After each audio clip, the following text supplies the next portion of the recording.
bossing. Ayun, medyo nalito ako ng konti. Nawala sa isip ko. So, may dumating tayong isang old school 1990s era series ng concert. Ito yung original concert talaga. 90s era lumabas itong ganitong speaker design nila. Na ngayon makikita niya sa Kevlar, makikita niya sa ganito, sa ganyan. Dito kasi kitang-kita mo dun pa lang sa logo. Pati speaker mismo. Nalinis ko na nga napakarumi. Parang pinagbahayan ng sandamakmak na squatter. Kasi ito nahugasan ko na. Iyaano natin ito buga natin itim. Siyempre tanggalin muna natin yung logo. Pogi to, pogi. Ito yung speaker niya. May nakadagan na upuan kasi nilagyan natin ng edging cover. Ayan, dumikit na.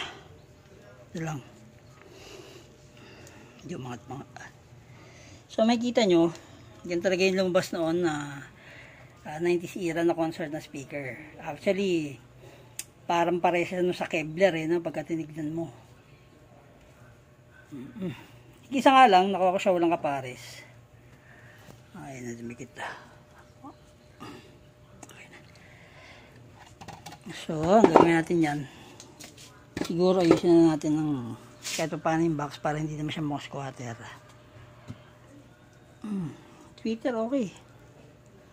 O, yung kaha niya, wala naman buka.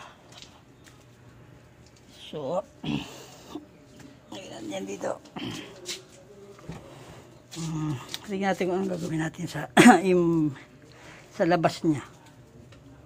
Wala naman tayong pang ito. Wala tayong pang wala tayong pang Versatex. Siguro bukahan na natin itim. Ayusin yung balot.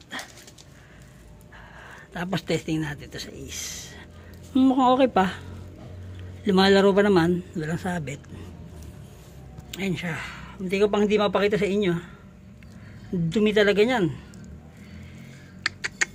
Anyway. Mapapatino pa natin yan. Tingnan natin bukas mga bossing. So sa ngayon,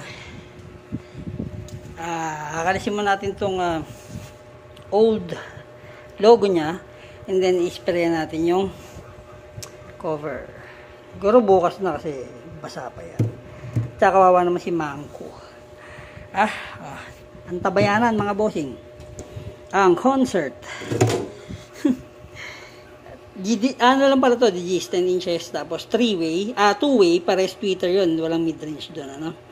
O, check na lang natin tomorrow kung okay pa yung mga wiring niya sa loob at kung okay pa yung crossover niya. Okay mga bossing, ipang gagawin natin, let's